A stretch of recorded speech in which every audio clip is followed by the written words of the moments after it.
அன்பின் சக்தி மிகவும் வலிமையானதுங்க.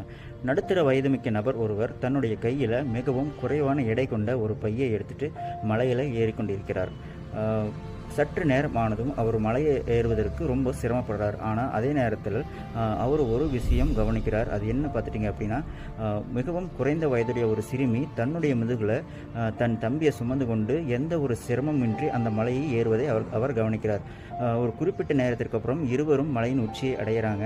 மலையின் உச்சியை அடைந்ததுக்கப்புறம் அந்த நடுத்தர வயதுமிக்க நபர் அந்த சிறுமியிடம் போய், நான் என்னுடைய வயதுக்கு நான் மலையேறுவதற்கு ரொம்ப சிரமப்பட்டேன், ரொம்ப கஷ்டப்பட்டு தான் நான் அந்த மலையின் உச்சியின் மேலே வந்து சேர்ந்தேன். ஆனால் உன்னிட்ட ஒரு விஷயம் நான் நோட் பண்ணேன். அது என்னென்னு பார்த்தீங்கன்னா, நீ மலை ஏறப்போ ரொம்ப சுறுசுறுப்பாகவும் சந்தோஷமாகவும் இருந்த. அது மட்டும் கிடையாது, உன்னுடைய முதுகில் வந்து உன்னுடைய தம்பியை சுமந்து கொண்டு வந்த.